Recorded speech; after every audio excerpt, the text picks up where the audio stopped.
오후의 시작 함께 하실래요? 안녕하세요. 세상의 모든 정보 아나운서 전주리입니다.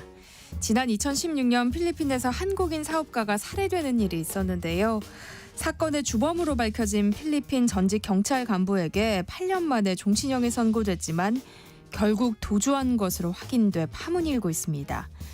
필리핀에선 피고인이 유죄를 선고받았더라도 형이 집행되기 전까진 불구속 상태가 유지되기 때문에 우리 대사관이 필리핀 사법당국에게 선제적 조치를 요구했어야 한다는 지적이 나오는데요.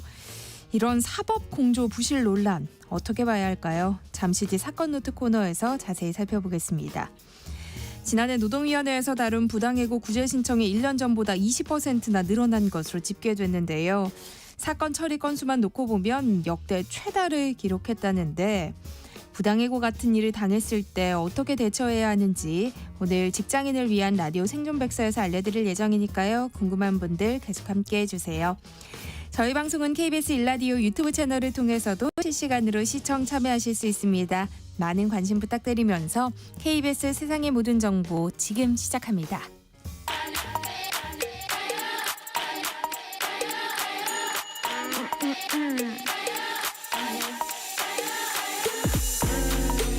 혹시 뉴스 빠뜨리셨나요? 한낮에 전해진 소식들 꼼꼼히 정리해드리겠습니다. 오늘의 뉴스 조현정 시사평론가와 함께합니다. 안녕하세요. 네, 안녕하세요. 정부가 사흘 앞으로 다가온 명절 연휴에 대비해서 오늘부터 추석 명절 비상 응급 대응 주간을 운영한다고요. 네.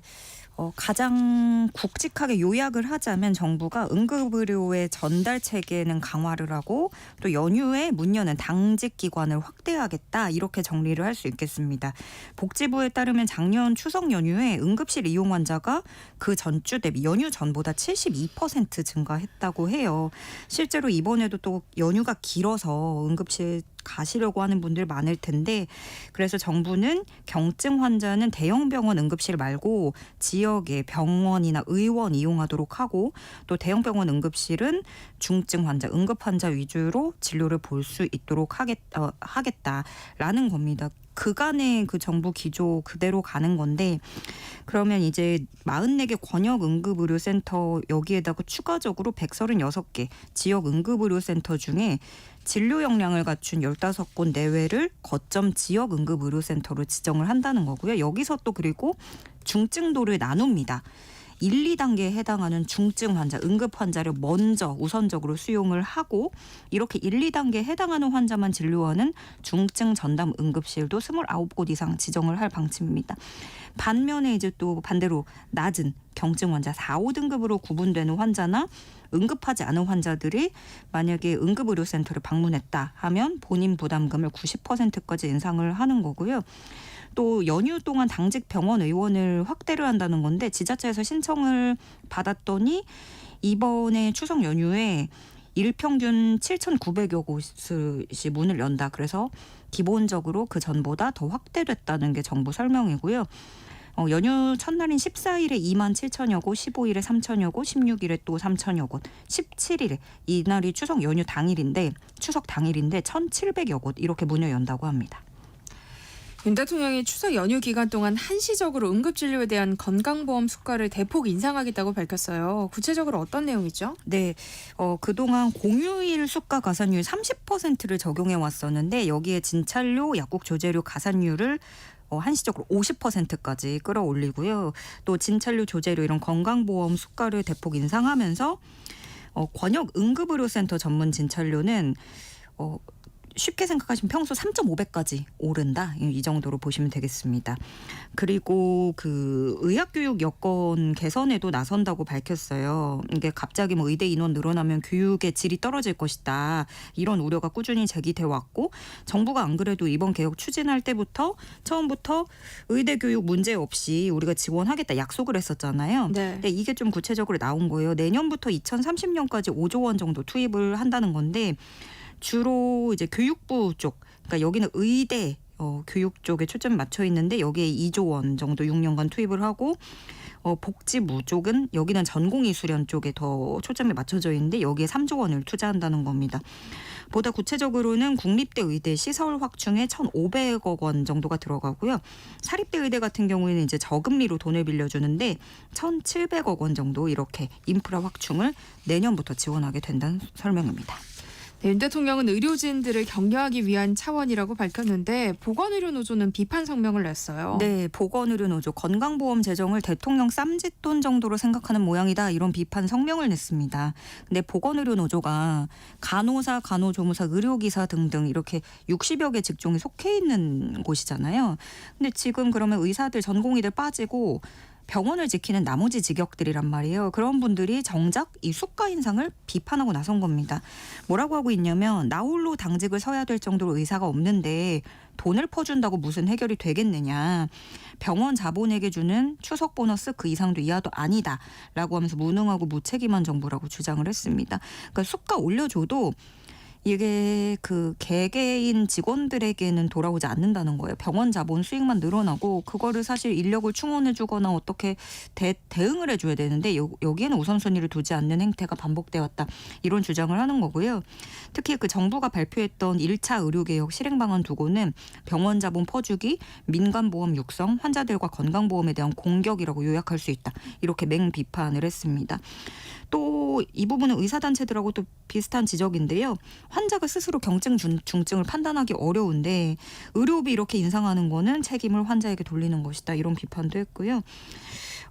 지금 의학교육 여건 개선한다고 대대적인 투자 발표했잖아요. 근데 또 정작 대학들이 이 돈 받고도 난감하다는 거예요. 왜 그러냐면 지금 뭐 여야의정협의체에서 말이 많잖아요. 2025년도 증원을 뭐 하냐, 2026년도 증원을 원점 검토하자 이런 얘기가 막 오가고 있는데 여기서 그러면은 각 학교들은 어떻게 움직여야 될지 모르는 거예요. 만약에 중간에 이제 정치권에서 증원이 중단되면 국가 지원도 백지화될 수 있기 때문인데 뭐 리모델링 해준다고 하고 신축 필요하면 예타를 면제해준다고 했는데 공사 시작했다 했는데 다음 해에 갑자기 이게 취소돼서 지원금이 갑자기 사라진다 하면은 대학들로서는 어떻게 할 수가 없다는 거죠. 결과적으로 지금 상황을 요약하자면 대학들로서 한 치 앞을 내다볼 수 없고 그만큼 예측 가능성이 없다 이렇게 말을 할 수 있겠습니다. 네, 2025년도 의대 증원 문제가 여야의정 협의체 구성에 쟁점이 되고 있는데요. 국민의힘 한동훈 대표가 중재를 자처하고 나섰어요. 예, 뭐 여야의정 협의체 출범하자 빠르게 좀 속도를 내기 위해서 움직이고 있는 모습인데 한동훈 대표는 뭐는 된다, 안 된다, 이런 건 없다. 이렇게 말을 했어요. 그러니까 조건 없는 협의체 참여를 촉구한다는 거고 여기서 말하는 그 조건 없는이라는 건 의료계가 말하는 당장 내년도 증원분 2025학년도 증원 얘기도 얼마든지 우리가 논의 테이블에 올리고 수정을 할 수 있다. 여기까지 열어둔다는 거예요. 그런데 여당 내에서도 좀 입장 정리가 안 되고 있습니다. 그러니까 조건 없는 대화라는 게 이게 현실 가능성이 있는지 좀 사실상 크진 않아 보이는 게 추경호 원내대표도 또 반대 입장을 냈어요. 뭐 2026년 증원에 대해서는 논의가 가능할 수도 있겠지만 내년도 백지화는 안 된다. 학부모들 사이에 대혼란이 일어난다. 이렇게 일축을 했고 더불어민주당 같은 경우에는 얘기는 해볼 수 있겠다. 증원에 대해서 또 얘기를 해보겠지만 일단 장차관 이런 책임자 경질을 해야 되고 대통령 사과가 있어야 된다라는 전제를 달고 있습니다. 그런가 하면 뭐 여야 정이 이렇다면 여기 이제 의정 갈등 핵심인 전공의들은 어떠냐.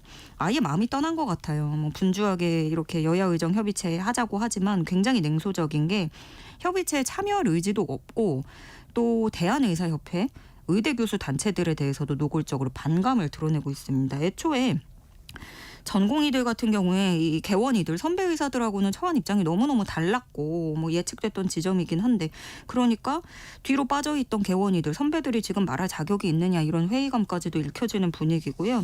그래서 일부 전공의들은 정부는 젊은이들에게 환멸을 느끼게 했다. 대통령은 고집만 내세우니 이미 끝났다. 지금 협의체에 참여했다가는 이용당하는 것밖에 안 된다. 이런 말들도 돌고 있습니다. 네, 국회에서는 사흘째 대정부 질문이 진행되고 있는데요. 오늘은 경제 분야죠. 네.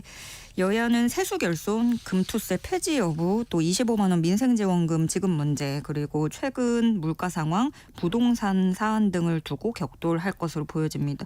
국민의힘은 이제 방어를 해야 되니까 윤석열 정부 경제 성과를 부각을 하겠죠. 그리고 또 우리가 당면한 문제들, 가계부채라든가 지금 집값 문제 어떻게 할지 이런 거에 대해서 정부 대응책을 조목조목 설명하는 것에 집중할 것으로 보여집니다. 그리고 오늘은 무엇보다 이 더불어민주당이 당론으로 추진하는 전국민 25만 원 그 민생지원금법에 대해서도 경론이 오갈 것으로 보이고요. 추가로 보자면 뭐 티몬 위메프 사태 두고 정부 대처에 대한 질타도 나올 전망입니다. 네, 금융투자 소득세 시행을 넉 달 앞두고 정치권에선 갑론을박이 이어지고 있는데요. 구체적으로 어떤 상황이에요?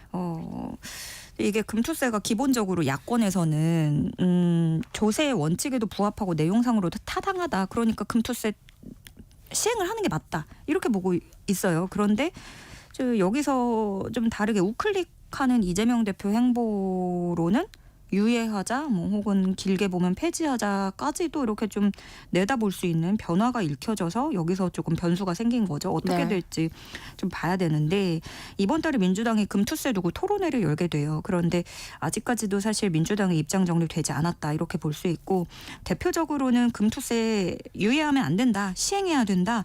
이게 진성준 정책위의장입니다. 폐지 강하게 반대를 해왔고 또 반대로 이현주 의원 같은 경우에는 금투세는 주식시장 선진화를 시킨 다음에 시행해도 늦지 않다.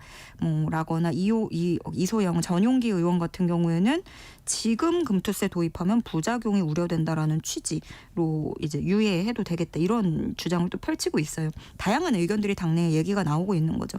그런데 이미 이 내용이 사실 2020년 말에 여야가 이때 한시적으로 이 유예하기로 했을 때도 뭐 비슷한 그림은 있었어요. 그래서 똑같은 걸 되풀이하느냐 이런 얘기도 나오는데 민주당 입장으로서는 이런 우려도 있는 거예요. 얘기가 이렇게까지 흘러온 이상 다른 거 제쳐두고 금투세 시행했다가 만약에 주식시장 너무 악화됐어. 그래서 개미들이 많이 이제 잃었다고 했을 때 민심에서 이거 민주당이 덤터겠을 수 있다. 이런 우려도 나온다고 하는 거예요.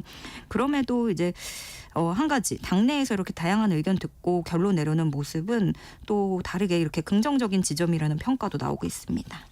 네, 어제 열린 국회 대정부 질문에서는 윤석열 정부의 대일 정책을 두고 여야 간 공방이 벌어졌어요. 네, 그동안 제기됐던 문제들 이번에도 다 떠올랐습니다. 뉴라이트 역사관 가진 인사 임명 문제, 사도광산 유네스코 등재 과정에서 우리 정부가 보였던 협상력이라든가 독도 지우기 문제 얘기 나왔고요. 또 2022년에 일본 해상자위대가 개최한 국제 관함식이 있었는데 우리 해군이 이때 일본 해상자위대기 달린 곳에 거수경례하면서 그때도 공분을 샀었거든요. 이게 또 이번에도 도마 위에 올랐고요.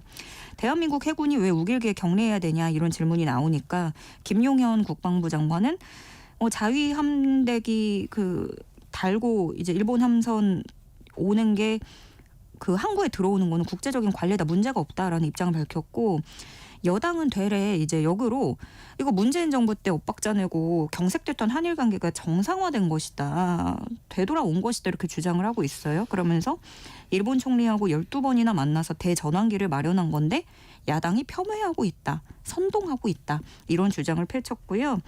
또 정부를 엄호하는 한덕수 총리를 향해서 민주당 의원들이 뭐 일본 총리 같다 이렇게도 얘기를 했는데 한 총리는 그런 모욕은 하지 말아라. 그런 국민을 움직이는 힘은 모욕과 능멸에 있는 게 아니다. 목소리를 높이기도 했습니다. 그러면서 한덕수 총리는 그 독도의 날 기념일 지정에 대해서는 아주 신중해야 된다는 입장을 내놨어요.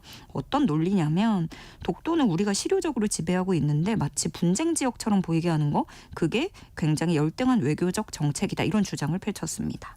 네, 그런데 어제 재정부 질문이 이례적으로 야간에 진행됐어요. 네, 원래 어제 오후 2시 예정이었고 기본적으로 낮에 실시를 합니다. 근데 이게 장관 출석 문제로 연기가 됐던 거예요. 조태열 외교부 장관, 김용현 국방부 장관이 이제 서울에서 열리는 국제회의에 우리 참석해야 된다라는 이유를 들면서 불출석하겠다고 통보를 했고 여기에 민주당이 이거 국회 무시하는 처사다 이렇게 반발을 한 겁니다. 그런데 사실 알고 보니 민주당에도 이미 양해서를 제출을 했고 이걸 민주당이 날인했다라고 알려지면서 민주당이 꽤나 머쓱해진 그런 것도 있었고요. 그래서 민주당은 이제 그 장관 참석이 필수적인 양자회동 같은 거는 늦은 시간에 진행된다라는 사실을 확인했다면서 출석을 촉구를 했고요. 결국에는 저녁 7시에 이제 대정부 질문을 시작하기로 한 건데 또 한편으로는 두 장관이 논란을 자초했다는 지적도 나와요. 왜냐하면은 아무래도 그동안에 이게 충암고 라인이다. 군 내부 핵심 보직을 충암고 출신들이 거머쥐고 있다. 이런 의혹도 제기됐기 때문에 불편한 질문을 피하려고 의도적인 게 아니었느냐 이런 시선도 있고 그 전에 이제 불출석 알리기 전에 좀 행사 시간을 조율을 했을 필요도 있다. 그럴 수도 있지 않았느냐 이런 목소리도 나오거든요. 근데 일단 양쪽 의견은 다르지만 총평을 하자면 본래 취지인 국정운영 평가에 대해서 견제 기능을 못하는 그런 그림이 된 거죠. 장관은 질문을 꺼리고 있고 정책은 뒷전이었다는 그런 혹평이 쏟아지고 있습니다. 네, 어제 국회 법제사법위원회에서는 김복형 헌법재판관 후보자에 대한 인사청문회가 열렸는데요.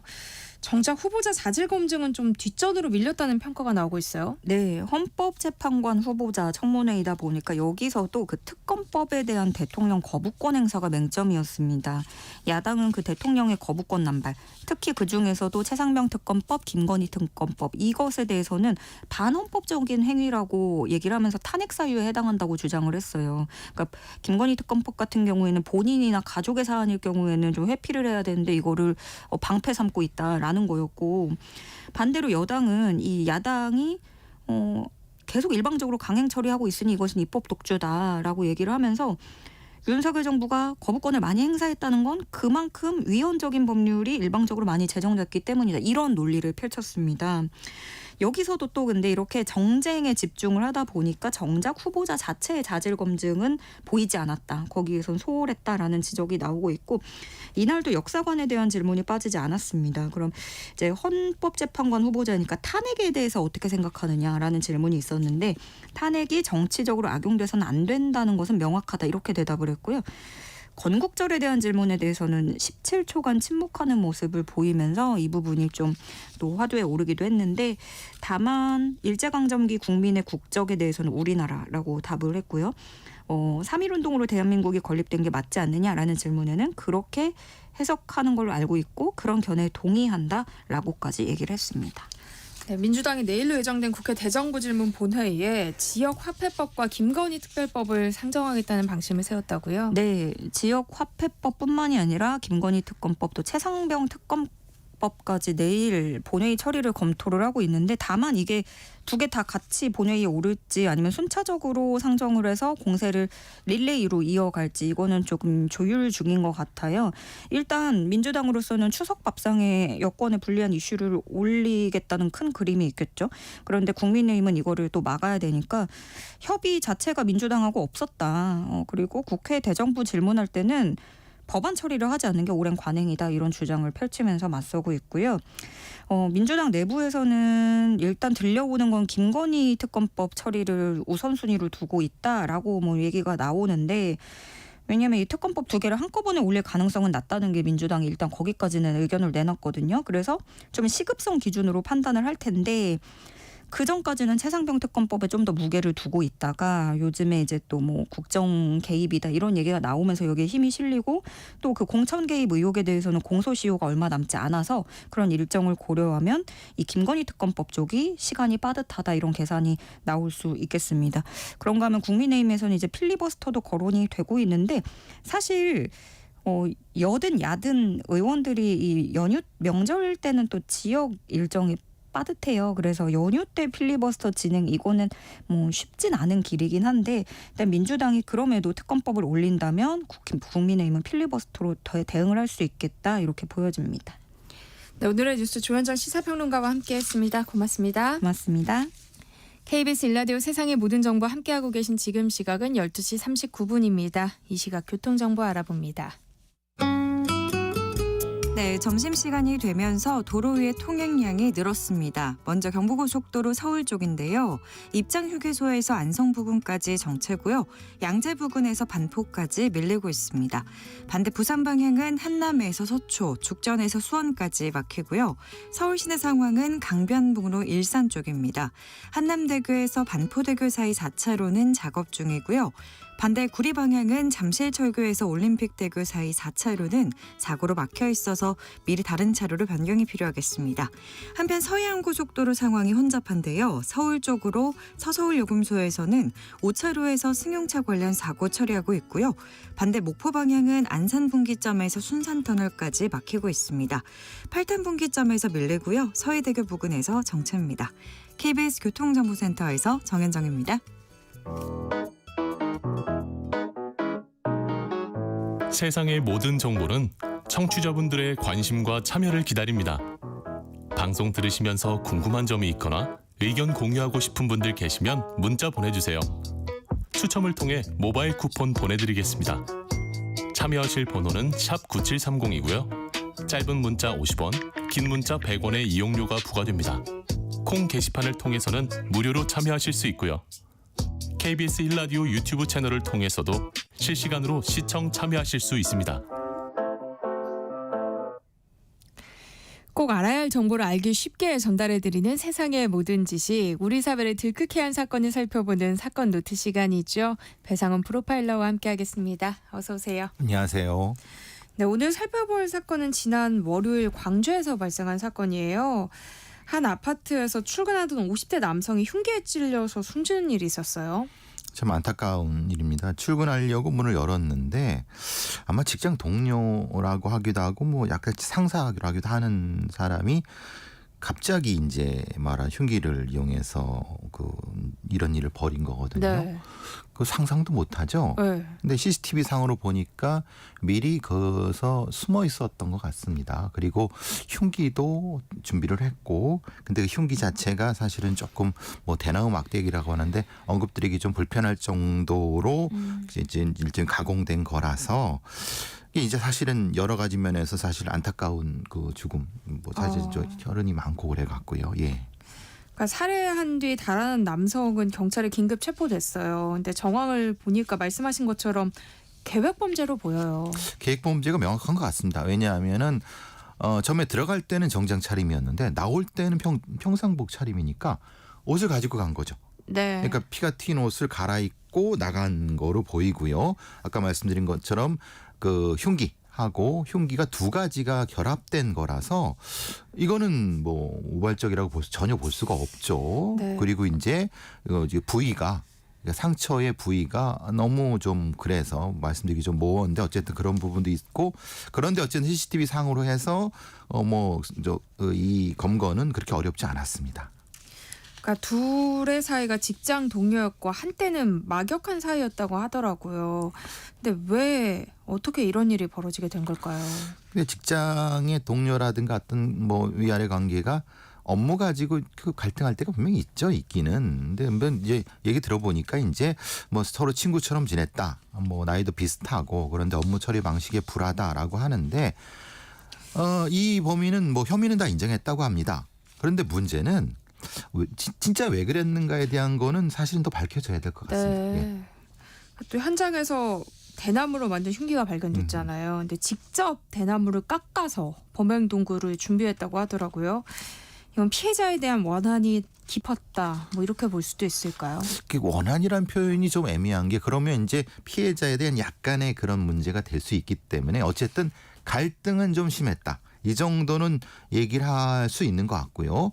가해자가 분명히 그거에 대한 생각은 있었다. 그런데 나머지는 좀 더 봐야 될 것 같다는 생각을 하는 거 하고, 앞서 말씀드린 것처럼 공격의 방식이나 도구가 일반적인 상황하고는 다릅니다. 공격의 상황이 굉장히 네. 위험한 방식이기 때문에 경찰들은 상당히 심각한 어떤 것이 있었을 것이다라는 추정은 가능합니다. 회사에서 무슨 일이 있었길래 이렇게 잔혹한 살인까지 할 정도일까 싶은데요. 직장 동료 간의 살인이 종종 발생한다고요. 예, 과거에는 직장 동료 간의 폭력은 저도 많이 봤고 많이 처리도 해봤습니다만 살인까지 가는 건 최근에 이렇게 많이 있는 것 같습니다. 네. 사실 저는 목포에서 2월 달에 벌어진 사건은 아파트에 불을 지르고 이제 직장 동료를 흉기로 공격한 사건인데 그런 사건도 있었고요. 근데 물론 당연히 그것은 어렵지 않게 체포를 했는데 본인도 그런 얘기를 합니다. 왜냐하면 자기보다 어린데 말을 좀 건방지게 했다 이런 얘기도 하는 것 같고, 그러니까 말하자면 이건 직장 내에서의 서로 관계에 대한 그런 얘기는 분명한 것 같습니다. 근데 문제는 아니 그런 어떤 다툼은 있을 수 있지만 그것이 살인으로 연결되는 건 또 다른 문제지 않습니까? 그럼요. 그러니까 직장 내에서 뭔가 이걸 중재나 완충할 수 있는 거는 좀 그런 부분이 부족한 것이 아니겠느냐라는 얘기도 있고요. 뭐 다른 사건으로는 직장 내의 돈 문제죠. 돈을 안 갚았다는 이유로 직장 동료를 또 찌른 경우도 있었는데, 근데 이런 경우들이 예전에는 참 보기 어렵습니다. 네. 그러니까 최근에는 이게 일단 모방범죄죠. 한번 이런 일이 터지면 이런 방식으로 이런 게 연결되는 것 같아서 예. 안타깝네요. 네. 다음 사건 살펴보겠습니다. 2016년 필리핀에서 한인 사업가가 살해되는 일이 있었는데요. 주범으로 밝혀진 전직 경찰 간부가 종신형을 받았는데 도주한 것으로 확인됐어요. 너무 황당하시죠? 네. 2016년도를 거슬러 올라가면 이 사건 자체도 너무 황당합니다. 예, 어떻게 이게 가능해요? 왜냐하면 이 돌아가신 지모 씨는 굉장히 평가가 좋았습니다. 왜냐하면 필리핀 현지인들 분들한테 굉장히 좋은 사람으로 네. 그리고 건실한 업체를 가지고 있었고, 그런데 갑자기 그 집에서 이제 약간 나가는 상태에서 괴한들에 의해서 납치됐습니다. 처음에는 이게 무슨 사건인지 몰랐습니다. 네. 그런 상태에서 수사가 안 된 거죠. 안 된 상태에서 이제 그 가족들, 지금 유가족이라고 표현하겠습니다. 가족들이 촉구를 하고 여러 가지 면에서 이제 기자회견도 하고 탐정도 고용해 갖고 엄청나게 고생을 했습니다. 네. 그래서 뭐 어떻게 한다 보니까 수사가 진행이 됐는데, 이게 너무 황당한 사건이 뭐냐면 주범이 경찰 간부인 겁니다. 정확히 말하면 마약 단속국의 팀장이고 당시 대통령이었던 두테르테의, 이걸 표현이 뭐라고 하나, 신복이라고 해야 되나요? 네. 그러니까 이제 두테르테가 마약과의 전쟁을 선포했을 때 그 최일선에 있던 사람인 겁니다. 네. 아니 이게 무슨 이런 일이 있어? 근데 문제는 저 지모 씨를 납치한 날 바로 살해를 했습니다. 그런데 이 범인들이, 이자들이, 납치범들이 살아있으니까 돈을 내놓으라고 한 겁니다. 저 지모 씨의 부인한테. 그러니까 돈을 갖다 줬죠. 그러니까 그때도 수사가 안 된 겁니다. 그러니까 이게 그럼 한국 경찰은 뭐 했는지, 지금 이 상황은 전적으로 피해자 가족이 다 증거를 찾고 뭐 해갖고 억지로 해갖고 필리핀 여론을 환기시켜서 겨우 이렇게 하다 보니까 그 경찰 간부가 드러나게 된 사건입니다. 아니 그렇게 해서 어렵게 종신형을 받았는데 예. 도주는 어떻게 할 수 있었던 거예요? 그러니까 이게 종신을 받게 된 것 전에 1심은 무죄입니다. 그러니까 1심 무죄가 된 게 소위 말하는 판사가 그걸 이제 제가 보기엔 뇌물을 먹었을 거라고 생각하지만 네. 이렇게 표현까지 그런데 2심 판사가 비슷한 얘기를 했습니다. 이게 이렇게 엉망으로 재판했냐. 그래서 이제 이렇게 되는 가석은 네. 종신형인데, 문제는 이걸 인신을 좀 확보를 했어야 되는 거 아닙니까? 왜냐하면 자기가 저 종신형 나오면 도망갈 테니까요. 그러니까요. 근데- 보통 구속 상태에서 재판에 받게 되잖아요. 그렇죠. 네. 그런데도 그 조치를 안 하고 일주일 뒤에 오라고 했다고 합니다. 그 누가 가겠습니까? 도망가죠. 이게 근데 물론 이제 필리핀의 사법 체계는 그렇다고 쳐요. 그럼 한국의 정부는 뭐 했냐 이 말이에요. 한국의 대사관은 네. 저 사람이 한국 사람을 저렇게 잔인하게 죽였는데 저 사람이 저렇게 나올 것 같으면 좀 잘 살펴봐 주십시오라고 했어야 되는데 그게 안 된 거 아니냐. 이런 좀 이상합니다. 그러게요. 그리고 또 이 도주한 전직 경찰을 다시 잡을 수는 있을까요? 이게 우리나라와는 또 다른 거잖아요. 필리핀의 섬이 몇 개인지 아십니까? 수천 개가 넘습니다. 필리핀은 소위 말하는 공산 반군도 있고요. 굉장히 반군도 많고요. 저기 그 섬으로 들어가면 못 잡는다고 합니다. 그 네. 지역의 또 치안은 또 따로 있습니다. 그러니까 왜 그렇게 이 상황을 알면은 이렇게 하면 안 되죠. 그러니까 이게 도대체 무슨 일인지 저도 너무 황당해서, 이 범인은 둠나오라고 하는 사람인데 물론 네. 주 필리핀 한국 대사관은 추구 정지 상태라고 합니다. 근데 지금 이게 웃긴 게 필리핀은 국외로 나갈 필요가 없어요. 필리핀 안에 섬이 너무 많아서 도망갈 데가 너무 많다니까요. 네. 정말 참 안타까운 사건인데요. 근데 문제는 최근에도 이 필리핀에서 이와 유사한 범죄들이 계속되고 있다고요. 그러니까 지난 6월에도 필리핀 수도 마닐라에서 이것도 경찰관이 범인입니다. 그러니까 중국인들 3명과 말레이시아 1명을 승용차로 태워갖고 납치를 한 겁니다. 네. 그래서 중국인이 탈출을 해갖고 겨우 이제 돈을 지불하고 풀려났죠. 그래서 이제 CCTV로 했더니 이게 일종의 경찰관 4명이 범인이었던 거예요. 네. 이게 말이 되느냐? 이걸 여기에 전문가들이 이런 얘기를 합니다. 납치가 부업이라고 합니다. 경찰들이. 이게 말이 되냐요? 그러니까 납치를 부업으로 하는 경찰이 말이 되느냐? 근데 이제 그 정도로 너무 부패해 있어 갖고 지금 이 사건도 마찬가지입니다. 그걸 납치해 갖고 돈을 받아내고 그런 걸 하면서 하니까 이 내무부 장관도 사실은 자기들도 충격받았다 이렇게 얘기를 하는데 그게 말인가요? 근데 이런 곳일수록 우리 대사관 역할이 중요할 텐데요. 근데 피해 유족들 입장에서는 참 답답하고 화가 나는 상황이겠어요. 아까 말씀드린 것처럼 그 사건의 증거를 다 부인이 갖다 줬다니까요. 그 중간에 그 대사관이나 이런 외교 당국은 전혀 도움을 안 줬다니까요. 이건 아닙니다. 이렇게 하면 안 됩니다. 네. 다음 사건 하나 더 살펴보도록 하겠습니다. 그 일본도로 이웃을 살해한 30대 남성의 부친이 아들을 옹호하는 댓글을 달았다가 고소를 당했다고 하는데요. 어떤 내용이었어요? 일본도 살해 가해자는 우리가 정신적으로 사실 문제가 있는 사람이라고 네. 충분한데 그 사람의 아버지가 자신의 아들이 정당한 일을 했다라고 이렇게 주장하는 네. 겁니다. 이게 말이 되냐? 그래서 이제 이 유족들이 너무 기가 막혀갖고 그럼요. 신원을 확인했더니 동일한 아이디가 보니까 아버지라는 거예요. 네. 그래서 사자 명예훼손으로 고소를 했습니다. 그럼 혐의가 인정되면 처벌 수위는 어느 정도? 뭐 형량은 징역 2년 이하의 500만 원 이하의 벌금입니다만 이건 형량이 문제가 아니라 도덕적으로 문제가 있는 거 아닙니까? 그럼요. 이거 말도 안. 그 자신의 아들이 이런 행동을 했으면 사과를 하고 뭔가 이렇게 조치를 취해야 되는데 오히려 거꾸로 역으로 이거는 좀 이게 왜 세상에 이렇게 되는지 좀 모르겠습니다. 아니 이해할 수 없는 일이라서 우리가 이해하려고 노력할 필요도 없을 것 같고요. 이 사건 피해자는 곧 재판을 받게 될 텐데요. 국민참여재판을 신청했어요.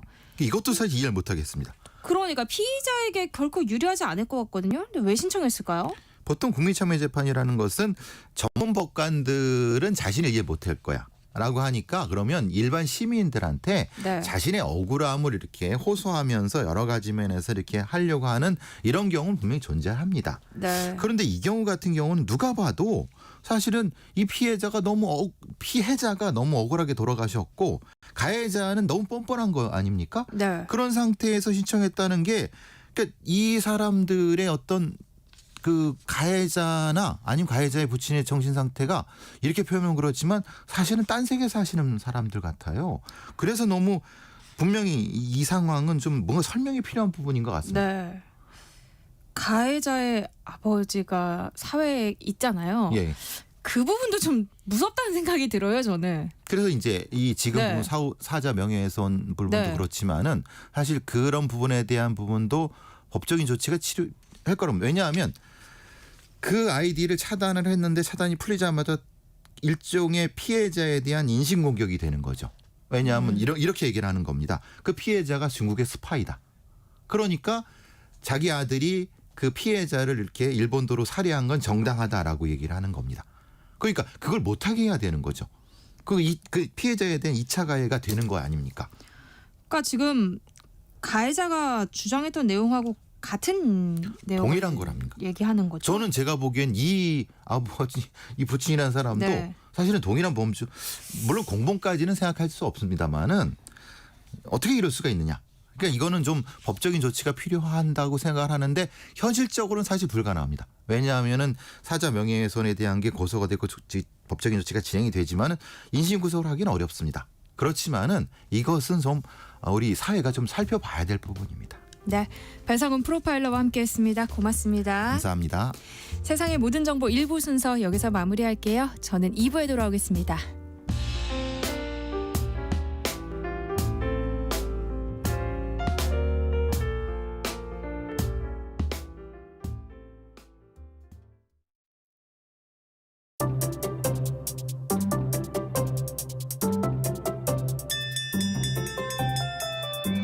그 시절 12시 점심시간 종이 울리면 과연 오늘의 급식은 뭘까 궁금해하며 달려나갔습니다.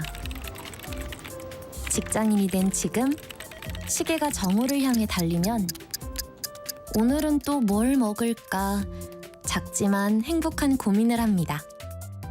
가장 허기질 시간 낮 12시 20분. 오늘의 뉴스가 궁금하신가요? 다양한 영양소를 골고루 담은 맛있는 뉴스 한 상 차려드리겠습니다. 오늘은 뭐 들을까 고민하지 마세요. 월요일부터 금요일 낮 12시 20분 언제나 이곳에서 당신을 기다리고 있는 세상의 모든 정보 아나운서 전주리입니다.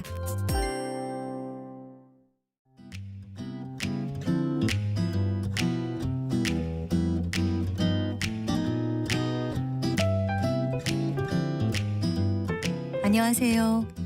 바른말 고운말입니다. 가스나 전기 같은 것은 자칫 잘못하면 큰 사고로 이어질 수 있으니까 전문적인 기술 있는 사람이 다뤄야 안심할 수 있겠지요. 이렇게 어떤 물건이나 일 등을 대상으로 삼거나 처리한다는 뜻을 가진 동사로 취급하다가 있습니다. 앞서 말씀드린 내용을 다시 읽어보면 전문적인 기술 있는 사람이 취급해야 안심할 수 있습니다. 그런데 이 동사 취급하다에는 또 다른 뜻이 있거든요. 그럼 다음의 문장에서 취급하다 부분을 잘 살펴보시기 바랍니다. 피카소는 미술교사였던 아버지 밑에서 미술영재 취급을 받으며 그림을 그렸다. 이 부분은 어떤 예술 관련 서적에 나와 있는 내용인데요. 여기서 취급을 받으며라는 부분 제대로 사용이 된 걸까요? 취급하다에는 사람이나 사건을 어떤 태도로 대하거나 처리하다란 뜻이 있는데요. 사람에 대해서 말할 때는 그다지 좋지 않은 대상에 비교할 때 사용합니다. 멀쩡한 사람을 그는 바보로 취급한다. 또는 그들은 포로를 인간 이하로 취급한다처럼 말이죠. 그러니까 앞서 나온 예문 미술 영재 취급을 받으며라는 부분에서 미술 영재와 취급을 받다는 서로 어울리지 않는 표현이 되겠죠. 이때는 미술 영재로 인정받으며 정도로 바꿔 말해야 어법에 맞는 표현이 되겠습니다. 바른말 고운말 아나운서 변희영이었습니다.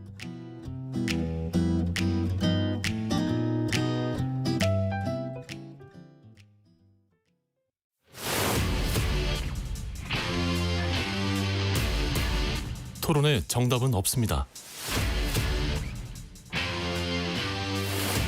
토론이 세상을 바꿀 수도 없습니다. 하지만 질문은 새로운 세상을 만들 수 있습니다. 질문으로 올바른 세상을 만드는 첫걸음. 평일 저녁 7시 20분 KBS 열린 토론.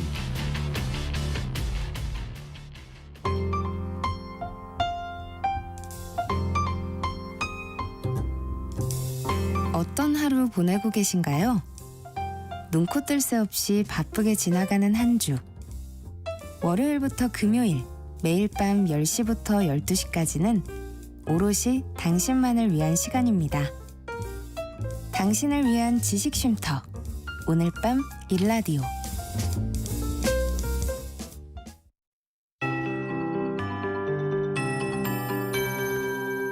KBS 58분 날씨. 오늘은 폭염이 절정을 보이겠습니다. 현재 전국 대부분 지역에 폭염특보가 내려진 가운데 폭염경보가 발효 중인 서울의 기온은 34.5도를 나타내고 있습니다. 기온은 점차 더 오르면서 체감온도 33에서 35도까지 올라 매우 무덥겠습니다. 특히 중부지방의 낮 기온이 35도 안팎까지 오르겠는데요. 낮 기온 경기도 광명과 김포가 36도, 서울과 대전 35도, 원주 34도로 어제와 비슷하거나 조금 더 높겠고요. 남부지방은 전주 33도, 대구 34도로 어제보다 낮겠습니다. 현재 충남과 남부지방을 중심으로 소나기가 내리고 있고 제주도에는 비가 내리고 있는데요. 전남과 제주도에는 강하게 쏟아지는 곳이 있습니다. 오후부터는 그 밖에 전국 대부분 지역에도 소나기가 내리는 곳이 있겠는데요. 소나기의 양은 충청과 남부지방에 5에서 60, 수도권과 강원도에는 5에서 30mm 정도입니다. 제주도는 내일까지 30에서 많게는 100mm 이상의 많은 비가 내리겠고요. 강원 영동에는 오늘 오후 한때 가끔 비가 오는 곳이 있겠습니다. 나서실 때 우산 하나 챙기셔야겠습니다. 내일은 전국 대부분 지역에 비가 오면서 폭염이 누그러질 것으로 예상됩니다. 현재 서울의 기온은 34.5도입니다. 조하늘입니다.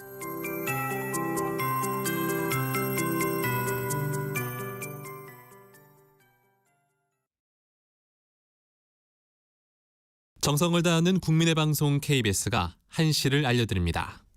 AM 711kHz, FM 97.3MHz, KBS 1라디오입니다. HLKA.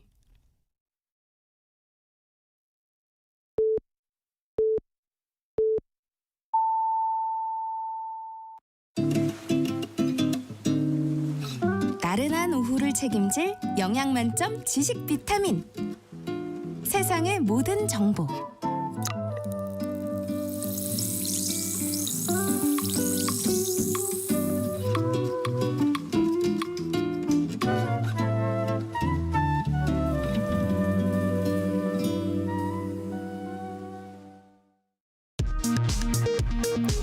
이 시각 라디오 정보센터 뉴스입니다. 국회는 오늘 경제 분야 대정부 질의를 진행합니다. 가계부채와 민생경제, 세수결손 문제 등을 두고 공방이 예상됩니다. 국민의힘과 정부가 반사회적 대부계약은 원금과 이자를 무효화하는 근거를 마련하기로 했습니다. 더불어민주당은 25만 원 민생회복 지원금에 대해 선별 지원이라도 하라고 촉구했습니다. 김용현 국방부 장관이 국제사회와 연대해 자유통일을 추진하겠다고 밝혔습니다. 군인권센터는 군 의료체계를 붕괴시키는 군의 간 응급실 투입을 중단하라고 촉구했습니다. 2025학년도 의대 수시 모집이 진행 중인 가운데 이미 모집 인원의 7배 가까운 지원자가 몰린 것으로 나타났습니다. 지금까지 라디오 정보센터 뉴스 정원나였습니다.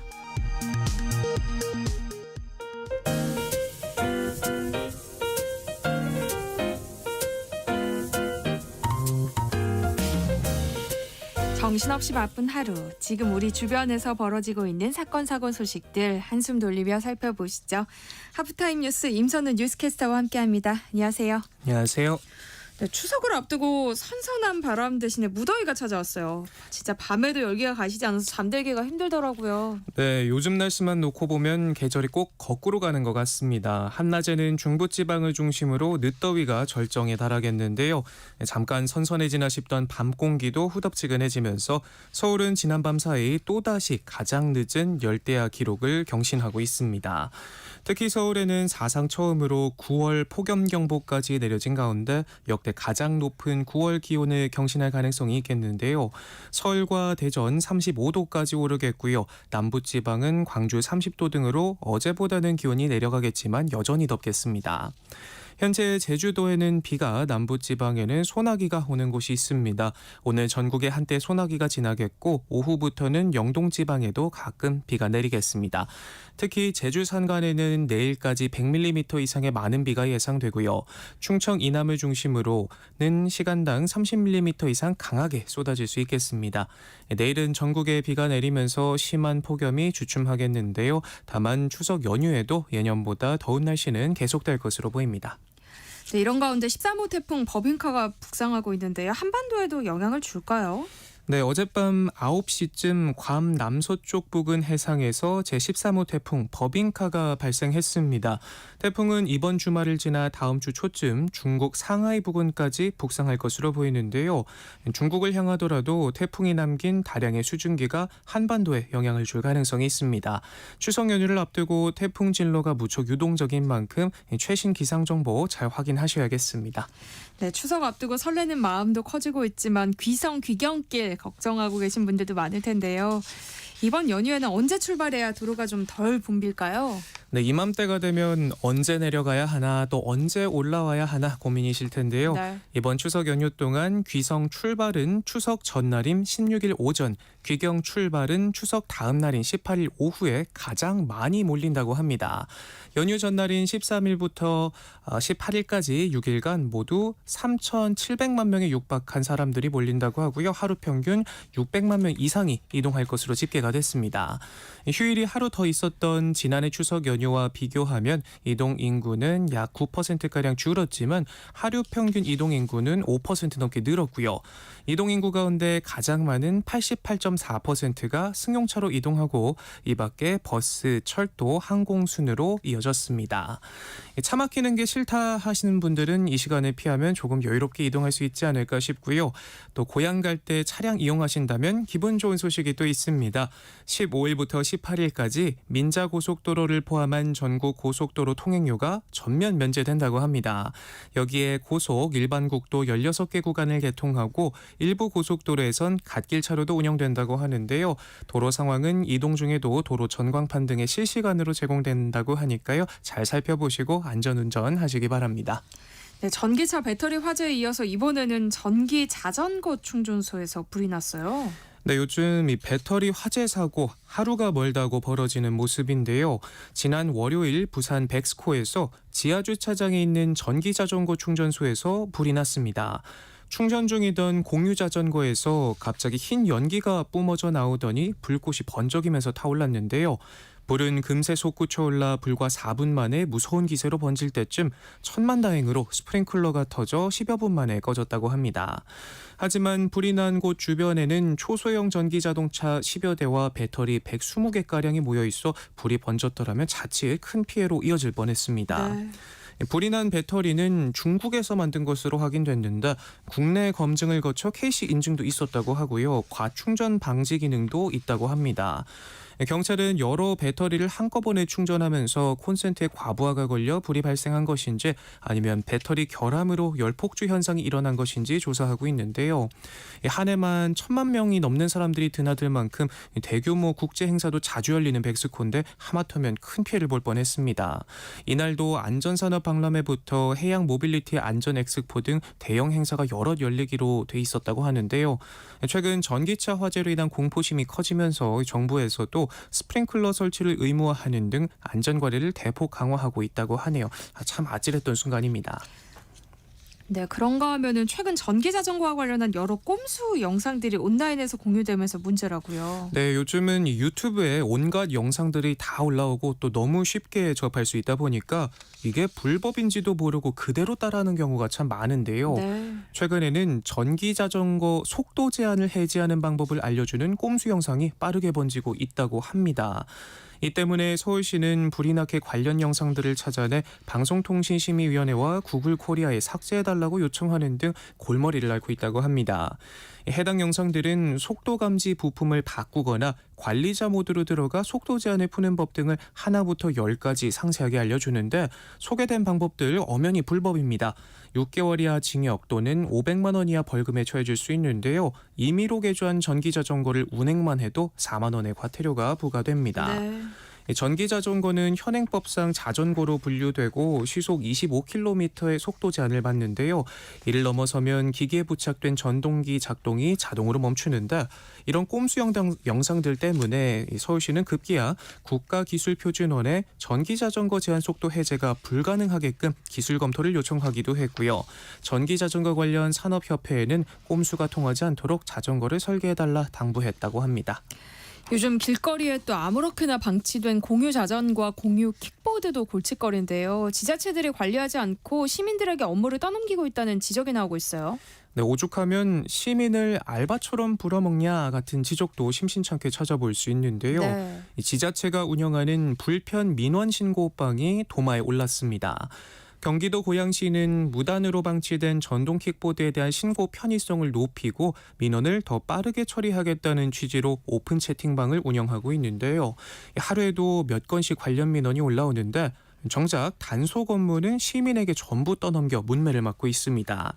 발견 일시부터 정확한 위치, 업체명, QR코드가 포함된 현장 사진까지 정리해서 올려야 한다고 하는데요. 이 때문에 채팅방에는 널브러진 킥보드를 친절하게 사진까지 찍어서 장소도 알려드리고 치워주십사 부탁해야 하느냐, 시민들을 공짜 알바로 쓰는 거냐 비판이 가득합니다. 그런데 지자체들도 이런 불만을 알고 있다고 합니다.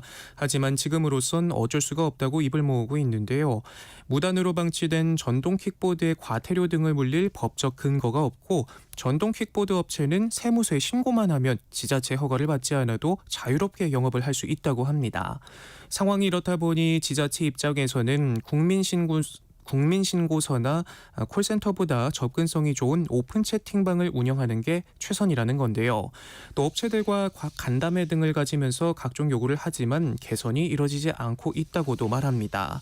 서울시 관계자는 업체와 분기별로 만남을 갖고 돈만 벌면 되는 게 아니라 사회적 책임을 이행해야 하지 않겠느냐 여러 요구를 했지만 법적 구속력이 없다 보니 이행이 안 되는 상황이라면서 시에서 전용 주차구역을 280곳 이상을 설치하니까 업체에서도 성의를 보여야 하는 것 아니냐라고 했지만 견인 등에 대한 불만만 계속해서 얘기하는 상황이라고 어려움을 토로했습니다. 네. 상황이 이렇다 보니 지자체들은 조례를 제정하거나 기존 조례를 활용하는 방식으로 과태료 대신 견인비를 물리기도 한다고 하는데요. 고양시는 지난달부터 지하철역 출입구나 횡단보도 등에 방치된 전동 킥보드를 적발할 경우 업체에 수거를 요청한 뒤 1시간 뒤에도 이동이 이뤄지지 않으면 강제로 견인하고 견인비 3만 원을 부과하고 있고요. 서울시는 6월부터 견인비에 보관비까지 더해 최대 54만 원의 이용자에게 물릴 수 있도록 하고 있습니다. 사실 제일 좋은 방법은 애초에 문제를 만들지 않는 게 제일 좋겠죠. 이용하시는 분들 나 하나쯤 괜찮겠지 하는 마음에 아무렇게나 널브러뜨리지 마시고 지정된 위치에 잘 돌려놓으면 얼마나 좋을까요? 네, 스포츠 소식 살펴볼까요? 홍명보 감독이 이끄는 축구대표팀이 오만을 꺾고 첫 승을 거뒀어요. 네, 출발부터 산뜻했습니다. 이강인 선수의 과감한 중거리 슛으로 공격에 포문을 연 대표팀은 전반 10분 만에 선제골을 뽑아냈는데요. 손흥민 선수의 패스를 받은 황희찬 선수가 지체 없는 슈팅으로 상대 골네트를 갈랐습니다. 하지만 추가 득점에 실패하면서 오만의 반격이 조금씩 거세졌고 전반 종료 직전 프리킥 상황에서 동점골을 내줬습니다. 후반에도 쉽지 않은 승부가 이어졌는데요. 주심이 선언했던 페널티킥은 비디오 판독 결과 취소됐고 계속된 이강인 선수의 슈팅도 야속하게 골대를 빗나갔습니다.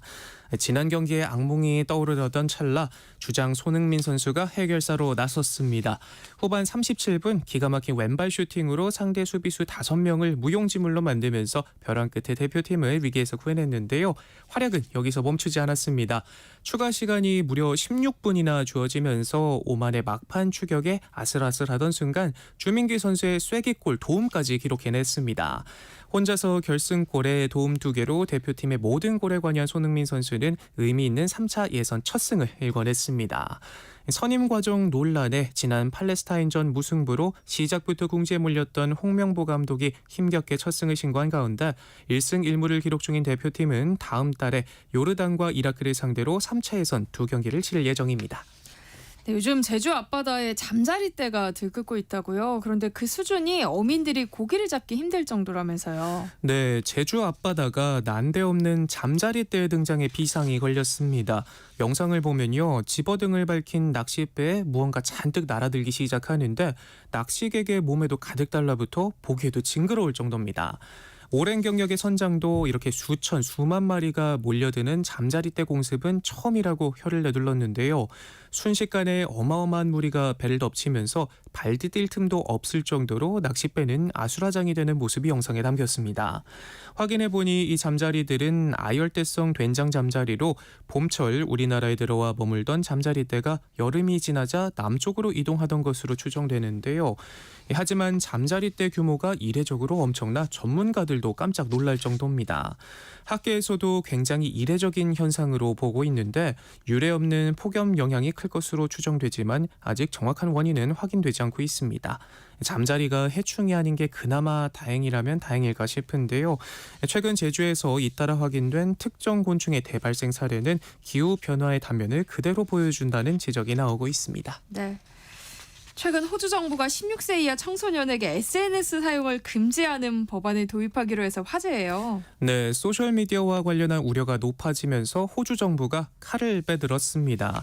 최소 14세에서 16세는 되어야 SNS를 사용할 수 있도록 사용 연령 제한법을 연내 도입하겠다고 밝힌 건데요. 앨버니지 총리는 아이들이 디지털 기기에서 벗어나 축구장과 수영장, 테니스 코트에서 뛰어노는 모습을 보고 싶다. 현실에서 사람들과 진정한 경험을 하길 원한다면서 청소년의 신체 건강뿐만 아니라 정신 건강을 위한 조치이기도 하다라고 강조했습니다. 네. 호주 전체 인구의 80%가 소셜미디어를 사용하고 있는데 최근 청소년의 SNS 중독과 관련해 폭력 사건이 잇따르면서 경각심이 높아졌다고 하는데요. 지난 4월 시드니 한 교회에서 벌어진 16세 소년의 흉기 테러 사건의 경우 이 소년이 극단주의의 단체에 속해 있었고 이들이 SNS를 통해 활동한 사실이 알려지면서 공분을 사기도 했습니다.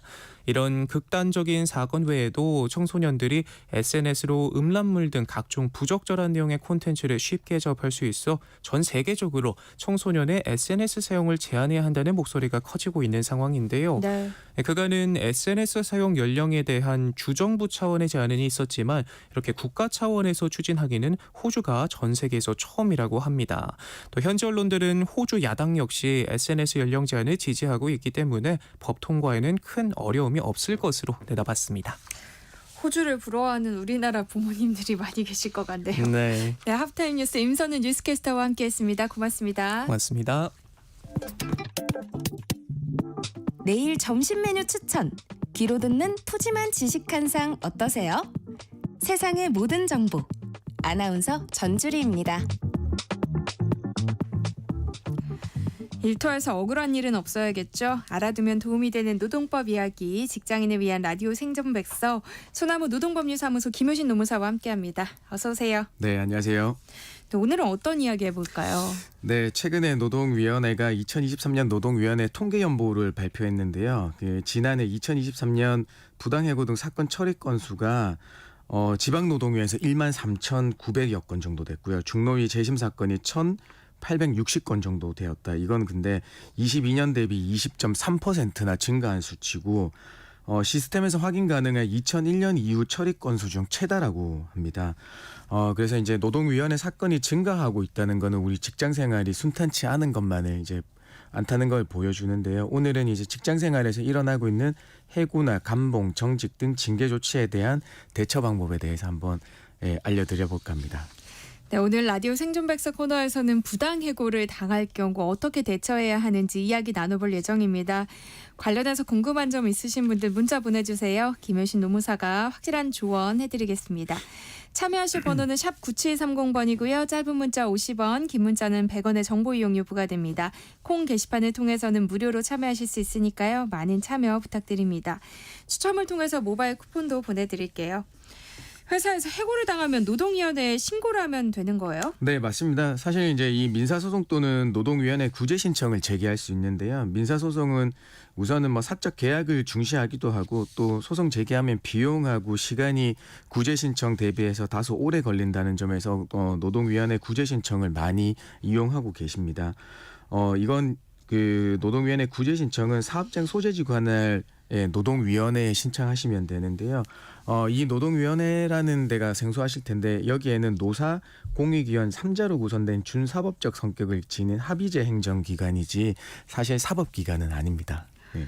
그런데도 노동위원회 판정이 이 사법부 판결에 버금가는 권위를 갖는 거예요? 네, 그렇습니다. 왜냐하면 노동위원회 법에서 그 설치를 허용하고 있는데요. 벌써 노동위원회 설립된 지가 무려 70년이 넘었다고 합니다. 네. 노동 사건의 경우에는 신속하고 공정한 해결이 필요하고 특히 근로자의 경우에 비용 부담이 있을 경우 부당한 일을 당해도 그냥 넘어가실 확률들이 높잖아요. 이런 측면에서 노동위원회가 노사 분쟁의 신속한 해결을 목표로 신청서가 접수되면 90일 이내에 신문회에 개최해서 판정을 내리고요. 당일날 그 결과를 문자로 알려주는 독특한 시스템을 가지고 있습니다. 그러니까 판정 당일에 문자로 결과를 알려주는 건 신속한 사건 처리를 위해서일 네. 텐데요. 그럼 그 이후에는 어떻게 되는 거예요? 지금 당일에 신문회의가 있는 당일에 오후 8시에 문자가 오는데요. 이때는 우선 결과만 통보해 주게 됩니다. 네. 그래서 판정 이유에 대해서는 이 신문 1로부터 30일 뒤에 이제 그 판정 이유서라는 거 판정문이라는 걸 받게 되고요. 그때 불복하자고 하시면 판정서 수령일로부터 10일 이내에 중앙노동위원회에 재심 신청을 해 주셔야 돼요. 네. 최근 서울교통공사가 30명이 넘는 노동조합 간부들을 집단 해고하면서 논란을 빚었잖아요. 네. 근데 노동위원회가 결국 부당 해고 판정을 했어요. 맞습니다. 사실 이게 뭐 빌미가 된 게 타임오프 제도라는 것 때문인데요. 타임오프는 우리가 노동조합 활동을 위한 시간을 유급으로 처리해서 임금을 지급하는 제도입니다. 네.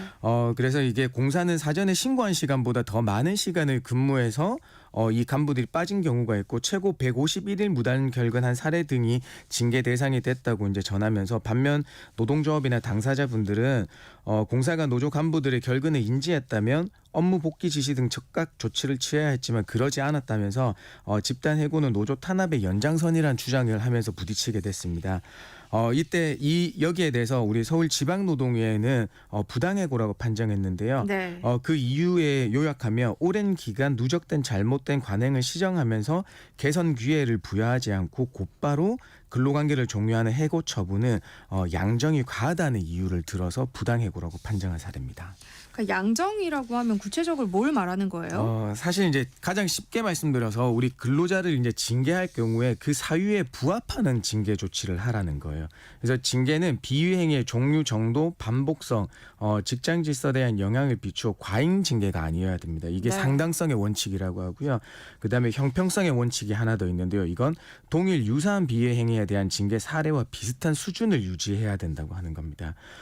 사실 이제 가장 어려운 건데요. 너무 과하지도 않으면서 직장 질서가 유지하기 위한 엄중한 조치를 해야 하는 것을 말합니다. 그렇다면 서울교통공사 사건에서와 같이 해고를 한 회사의 입장과 근로자 또는 노동위원회 판단이 달라질 수도 있다는 거예요? 맞습니다. 그래서 우리는 일반 공사나 공기업이나 다른 대기업 같은 경우에는 이 양정 판단이 어려우니까 이 양전 기준표를 만들어서 그걸 참고하도록 되어 있는데요. 대부분의 회사는 이 양정 기준표가 없는 게 사실이고요. 그래서 이 징계의 양을 정하는 건 쉽지 않은데 첫 번째는 형평의 원칙에 따라 그때는 맞고 지금은 틀리다. 이럴 수도 있고요. 두 번째는 어떤 행위가 비유행위인지 그리고 그 정도가 심각한 건지는 뭐 사업장 또는 담당 직무의 성격 또는 직무에 따라 달라질 수 있는 거거든요. 네, 그렇기 때문에 양정 판단이 굉장히 어렵고 예를 들어서 쉽게 말씀드리면 사내 금연구역에서 흡연을 하시잖아요. 그건 일반 기업인지 아니면 우리가 유류를 취급하는 그런 기업인지에 따라서 흡연하는 흡연 금지구에서 흡연하는 게 양정이 다를 수 있다. 이렇게 말씀드립니다. 해고의 정당성을 판단하는 일이 정말 쉽지 않을 것 같은데요. 양정 판단과 관련해서 참고해 볼 만한 사례가 있을까요? 네, 맞습니다. 결국에는 양정을 정하는 건 회사의 재량이지만 그 한계가 있다고 우리는 대법원에서 확립된 판례가 말하고 있습니다. 거기에서 언급하는 것들이 비위행위의 성격, 그 동기, 비위행위 횟수나 빈도, 그 행위로 회사가 입은 손해 정도, 그다음에 행위자의 직위나 직책, 개선 태도를 보이고 있는지, 그다음에 포상, 징계 이력 등을 종합적으로 고려해서 판단해야 된다고 하거든요. 그래서 또 이게 아까도 말씀드렸지만 형평의 원칙을 유지하고자 유사 동일한 비위 행위에 대해서 누구는 더 세게, 누구는 더 약하게 이렇게 하지 말고 기존의 사례와 맞춘 형평의 원칙도 지켜주셔야 되겠습니다. 네. 최근 논란이 된 사건을 하나 더 살펴봤으면 하는데요. 부산의 한 신협에서 직장 내 괴롭힘을 당하고 해고됐던 직원이 부당해고 판정을 받고 어렵게 복직을 했는데 또다시 부당한 일을 당해서 논란을 빚고 있다고요. 맞습니다. 먼저 이분이 이제 부당해고 해고를 당한 경위를 보니까 신협에 있으시는 이사로부터 21년부터 아침 조회 배제, 출퇴근 여부 전화로 직접 보고하고요. 퇴근 직전에 야근 명령을 하거나 폭언하기도 했답니다. 심지어는 이 이사분이 이 직원의 은행 계좌를 사전 동의 없이 무려 86회나 무단 연락하기도 했다고요. 그런데 오히려 신협은 이 근로자를 보호해 주는 것보다는 직원을 해고했고요. 당연히 이제 부당해고 판정을 받고 복직했는데 그 복직한 장소가 컴퓨터도 없고 직원들하고 완전히 분리된 곳이었다고 합니다. 심지어 해당 신협은 이제 부당 해고로 판정받고 원직 복직한 다음에 기존 징계를 취소하고 새로운 징계 의결을 위한 조사를 위해서 유급 휴가를 부여한 상태라고 합니다. 이렇게 되면 노동위원회의 판단이 무색해지는 거 아니에요? 아무리 뭐 유급 휴가라고는 하지만 이런 부당 조치를 그냥 견뎌야만 해요? 맞습니다. 사실 이런 점이 제일 아쉬운 점이긴 하거든요. 근데 뭐 어떤 이유에서인지 모르겠습니다만 해당 신협 조치가 너무 완강하고 고집스러운 면이 있으신 것 같아요. 왜냐하면 이런 경우에는 사실 이분이 당장 권리 부정, 권리 구제를 받기 위해서는 노동부에 신고하는 건 안 되고요. 법원에 회사의 인사명령 효력 부인에 대한 가처분 신청을 해야겠지만은 그것마저 쉽지 않은 상황이죠. 그래서 뭐 추후 정신적 피해에 대한 손해배상 청구는 이제 가능하시겠지만 모두 낯선 소송의 길이어서 현실적으로도 뭐 쉽지 않습니다. 않죠. 네, 그래서 뭐 노동청에서도 뭐 이 사건에 대해 별도로 처분할 수 있는 뾰족한 방법도 없는 것이어서요. 난감한 상황입니다. 네. 부당해고 판정을 받은 이후에도 제대로 복직하지 못하는 사례가 참 많잖아요. 그럴 때는 어떻게 해야 할까요? 사실 여기에 대해서 이제 노동위원회가 간접강제 제도라는 걸 두고 있는데요. 그게 바로 그 구제 명령을 하는 경우 30일 이내 이행 기간을 정하고 이때까지 이행하지 않는 사용자에게 이행 강제금이라는 걸 부과할 수 있습니다. 그 금액은 최고 3천만 원 이하의 이행 강제금을 부과하게 되는데요. 이 이행 강제금을 부과한 이후에도 심지어 구제 명령을 이행하지 않으면 노동위원회는 구제 명령 한 날 기준으로 매년 2회의 범위 내에서 구제 명령이 이행될 때까지 반복해서 최장 2년까지 이행 강제금을 부과할 수 있습니다. 그런데 회사가 이행 강제금을 내면서 버티면 해고 당사자는 어떻게 해야 할까요? 사실 이게 가장 또 난감한 경우죠. 네. 왜냐하면 이행 강제금이 2년 내 총 4회까지 부과한 이후에 더 이상 부과할 수 없기 때문에 어쨌든 법적으로는 제재할 수 없게 되는 거거든요. 이게 이행 강제금 제도가 도입되기 전에 근로기준법은 사용자의 부당해고 등에 대해서 사실 형사처벌을 두고 있었어요. 그런데 이행 강제금 제도가 새롭게 들어오면서 사용자의 부당해고로부터 노동자를 보호할 수 있다는 이유로 지금은 삭제되었습니다. 더 이상 이제 그 처벌 조항은 없어졌고요. 그래서 이렇게 되니까 어떤 부당해고 판정에서도 구제 명령 이행하지 않고 그냥 이행 강제금 최대 금액 1억 2천만 원을 내고 복직시키지 않는가 하면 심지어 이행 강제금을 납부하지 않는 경우도 약 한 34% 정도에 이른다고 합니다. 이야기를 나누다 보니 궁금증이 생기는데요. 해고를 당하고 노동위원회에 구제 신청을 하게 될 경우에는 회사 복직 이외에 뭐 다른 보상 방법은 없어요? 두 가지 경우가 있습니다. 이게 구제 신청의 취지라고 얘기하는 건데요. 네. 하나는 회사로 다시 돌아가는 거를 원직 복직이라고 하는데 이뿐만 아니고 해고가 부당하고 원직 복직은 아닌 것 같으신 분들의 경우에는 네. 금전 보상이라는 걸 신청할 수 있어요.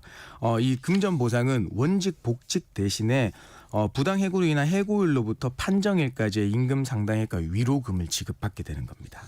그러니까 원래 자리로 복직을 한 경우 부당해고 여부를 다투는 과정에서 발생한 손해, 그러니까 그동안 받지 못했던 월급을 다시 받을 수 있는 거예요? 네, 맞습니다. 부당해고라는 게 사용자의 귀책 사유로 인한 것이죠. 그래서 근로자는 계속 근무하였을 경우 받을 수 있는 임금 전부 지급을 청구할 수 있게 되는 겁니다. 근데 다만 원직 복직의 시점이 어디인지 따라서 그 액수의 차이가 상이하겠죠. 이 구제 신청을 해서 그 구제 신청서를 받은 사용자가 그때 잘못한 걸 알고 바로 원직 복직 명령을 내리면 그 금액은 작을 거고요. 아니면 네. 이행 강제금 제도 다 내면서 대법원까지 가면 3년 넘게 걸리고 그러는 거죠. 네. 그러니까 회사가 월급을 주지 않고 버틴다면 어떻게 해야 할까요? 임금체불로 노동청에 신고하면 되나요? 사실 이제 원직이라는 게 반드시 종전에 하던 일만 의미하는 건 아닌다는 걸 먼저 알려드릴게요. 그다음에 이 법원이나 노동부가 해고 기간의 임금 상당 이게 이제 그 해고 기간 동안 받은 임금 상당액이 임금이 아니라 부당 해고에 대한 손해배상금으로 인식하고 있거든요. 그렇기 때문에 사용자가 해고 기간 동안 임금 상당액을 지급하지 않더라도 별도의 민사소송을 제기를 통해서 이제 받아내야 된다. 그러니까 이건 손해배상금이니까 근로기준법상 임금 체불에 해당되지 않아서 사용자를 상대로 뭐 임금 체불 고소나 형사 책임을 묻기에는 어렵습니다. 네. 채용 채용 과정에서 합격 통보를 하고 채용을 취소하는 사례도 또 종종 발생하잖아요. 맞습니다. 이것도 부당해고에 해당되나요? 네, 이 경우들이 원래는 이제 IMF 때 그 채용 내정하고 난 다음에 미루고 해서 결국에는 취소하는 사례들이 네. 많았는데요. 최근에 이런 사례들이 되게 많이 나타나기 시작했어요.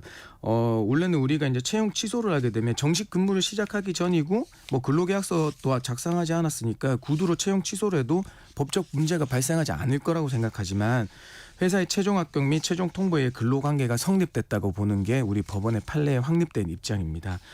여기서 가장 중요한 게 최종 합격 통보여야 되는데요. 여기서 말하는 최종 합격 통보가 있었는지는 핵심 근로 조건인 우리 임금, 근로시간, 휴일, 휴가, 그다음에 입사일 등이 얼마나 구체적으로 정해졌는지에 따라서 달려 있습니다. 노동 현장에서는 해고인지 권고 사직인지를 두고 다툼이 자주 발생하잖아요. 네, 이거는 사실 우리가 이제 법적인 용어들을 가장 명확하게 알고 계셔야 되는데요. 우리 회사와 근로자 사이에 근로관계가 종료되는 사유가 세 가지 있습니다. 하나는 자진퇴사, 권고사직, 해고로 구분할 수 있는데요. 네. 뭐 자진퇴사는 근로자가 스스로 그만두는 걸 말씀드리는 거고, 그다음에 권고사직은 우리 회사가 노동자에게 퇴직을 권고하고 우리 노동자가 이를 승낙해서 쌍방의 합의하에 이루어지는 근로관계가 합의 해지의 하나의 유형입니다. 그래서 해고가 아니다라는 점이고요. 해고는 사용자의 일방적 의사표시로 근로자의 근로관계를 종료시키는 거니까 여기에서 정당한 이유 없이 해고하거나 절차를 위반하는 경우에는 부당해고가 해당되겠습니다. 이야기를 나누다 보니 궁금증이 생기는 게요. 직장 상사가 그렇게 일하려면 사직서 써라 네. 이런 말 하는 경우 있잖아요. 네. 이런 경우는 해고로 봐야 돼요? 권고사직으로 봐야 돼요? 이게 사실 이제 이 부딪히는 게 우리 회사가 이제 근로자한테 뭐 사직서 쓰라고 말한 의미가 근무 태도를 바로잡기 위한 거다라고 이제 주장이 있고요. 그다음에 네. 근로자는 아니다, 회사가 사용자 나를 해고할 의사로 주장하면서 발생한 거다. 그래서 구제 신청을 많이 제기를 하게 됩니다. 최근 이제 작은 전세 버스 회사에서 있었던 일인데요. 지방노동위원회하고 중앙노동위원회가 회사의 일방적 의사로 당사자 사이에 근로계약 관계가 되었다고 보기 어려워 해고를 존재하지 않는다고 이제 부당해고에 해당하지 않는다고 판정한 반면에 네. 대법원이 묵시적 의사표시에 의한 해고를 인정한 사례가 있습니다. 네. 그 사례를 특이한 케이스니까 알려드리면 여기에서 뭐 사표 쓰라고 하기 전에 우리 근로자에게 버스키를 반납하라는 문자 메시지 보내고 실제로 버스키 해소한 거는 노무 수령을 거부한 의미로 평가할 수 있으니까 이거는 해고에 해당된다라는 것입니다. 사직서 얘기가 나와서 말인데요. 회사가 사직서를 수리하지 않고 계속 근무를 강요하면 내가 퇴사하고 싶은 날까지만 근무해도 되는 거예요? 이게 사실 이제 우리가 근로기준법에서는 퇴직의 효력 발생 시기에 대해서 규정된 바가 없어서 민법에 따라 해석하게 되는데요. 우리 회사가 사직서 수리하지 않더라도 사직서 제출일로부터 1개월, 그러니까 더 정확하게 말씀드리면 월급 계산 기간의 1일부터 말일까지 정한 경우에는 사직서 제출한 다음 달 말일이 지나야지 사직의 효력이 발생해요. 그러니까 네. 그냥 우리가 쉽게 말씀드려서 사직서는 그 사직하고자 하는 날에 30일 전에 내셔라라는 거거든요. 그래서 뭐 30일 전에 꼭 내주시면 되겠습니다. 근데 반대로요. 또 직원이 갑자기 그만둔다고 하고 출근하지 않는 경우도 있잖아요. 이럴 때 네. 회사는 어떻게 해야 할까요? 사실 이제 중소규모의 소규모 기업에 감으로써 가는 그런 기업에 많이 나타나는 건데요. 네. 사실상 여기에 대해서는 근로기준법상으로는 어떻게 할 수 있는 방법이 없어요. 이게 아까 말씀드린 대로 30일 전에 사직의 의사표시, 그러니까 사직서 내지 않고 출근하지 않으면 무단 결근에 해당되고 거기에 대한 회사가 손해 발생하면 손해배상 청구 소송 하라는 게 이제 이런 법적 논리인데요. 네. 소기업이나 이런 데서 소송 제기하기가 쉽지 않죠. 그렇죠. 네, 그래서 어떻게 제재할 수 있는 방법은 사실상 지금 없습니다. 네. 네, 오늘은 회사에서 부당해고 권고사직 압박을 받을 경우 어떻게 대처해야 하는지 이야기 나눠봤는데요. 관련해서 궁금한 점 있으시거나 법적 조언이 필요하신 분들이 계시다면 문자 보내주시기 바랍니다. 김효신 노무사가 상담해 드릴게요. 노래 한 곡 듣고 오겠습니다. 라디오 헤드의 하이 앤 드라이. 네, 노래 나가는 동안 보내주신 문자 살펴보겠습니다. 콩으로 전진학 님이요. 계약 기간 중 나이와 일할 장비가 없다는 이유로 그만둘 것을 통보하길래 한 달 더 일하고 나서 그만둘까 생각 중입니다. 이것도 부당해고로 신고할 수 있나요? 하셨어요. 한 달 더 일하고 나서 그만두시는 게 먼저 자진해서 그만두시는 건지 아니면 해고 통보에 의해서 하시는 건지가 먼저 확정이 돼야 될 것 같아요. 네. 그래서 후자로서 30일 전에 회사가 먼저 해고 통보 하고 나서 더 일하고 그만두시는 거면 요거는 사유가 봐서는 나이와 일할 장비가 없다는 이유는 해고 사유가 충분하지 않는 것 같습니다. 네. 그래서 부당해고로 신고할 수 있고요. 다만 이 부당해고 구제 신청은 5인 이상 사업장에서만 된다라는 점 알려드리겠습니다. 네. 8292님이요. 저는 어학당에서 한국어 강사로 일했는데요. 보통 한국어 강사들은 3개월 단위로 계약하고 일하는 경우가 많습니다. 그래도 꾸준히 수업이 있었기 때문에 1년 넘게 일을 해왔고요. 새학기 교재 준비도 함께 하고 있었습니다. 그런데 교재 준비가 끝났는데도 새해 계약 얘기가 없더라고요. 그래서 얘기를 했더니 계약 만료라고만 합니다. 이런 경우에는 30일 전에 말하지 않아도 괜찮은 건가요? 부당해고 아닌가요? 하셨어요. 네, 뭐 사실 근로계약의 갱신 기대권이 인정되지 않는 이상 우리 기간제법에서는 2년 내로는 계약직을 계속 체결할 수 있거든요. 그래서 이분은 1년 넘게 일해 오셨다고 하셔서 2년을 초과하시지는 않은 것 같아요. 네. 그러면은 여전히 계약직에 머물러 계시고 이 계약직은 30일 전 해고 예고가 적용되지 않습니다. 그래서 30일 전에 통보 해도 안 해도 되는 거가 되겠습니다. 그래서 그렇군요. 이건 계약 만료에 의한 당연 퇴사에 해당되는 거기 때문에 부당해고로 볼 수 없겠습니다. 5381님이요. 아버지가 지하철 실버 택배원으로 일하셨는데요. 사업주가 갑자기 내일부터 나오지 않아도 된다고 해서 소일거리도 못하게 됐다며 슬퍼하셨어요. 제가 알아봤는데 5인 미만 사업장이라서 부당해고 구제 신청을 할 수가 없더라고요. 이럴 때는 어떻게 대처해야 할까요? 하셨어요. 그 부당해고 구제 신청은 5인 이상 사업장에서 신속하고 간이하게 할 수 있고 그 월급여 300만 원 미만 같은 경우에는 국선 노무사까지 선임해 주고 있어서 비용이 전혀 들지 않는데요. 네. 여전히 5인 미만 사업장에서는 이 적용을 배제하고 있어요. 그런데 여전히 그러면 권리 구제를 못 받는 건 아니고요. 민사소송 제기를 통해서 해고 무효 확인 소송을 제기를 통해서 받으실 수 있습니다. 다만 아까도 말씀드렸지만 민사소송은 민사에는 계약을 중시하는 거니까 그럼에도 불구하고 지금은 어떤 사유를 모르시니까 그 해고 사유에 대해서 판단이 필요할 것 같아요. 해고 사유는 결국에는 우리 이 근로자가 계속할 수 없을 정도로 그게 중대한 건지를 살펴봐야 되는 거거든요. 네, 그 점 한번 판단해 보시면 되겠습니다. 직장인을 위한 라디오 생존백서 오늘 여기까지 하겠습니다. 소나무 노동법률사무소 김효신 노무사와 함께했습니다. 고맙습니다. 네, 감사합니다.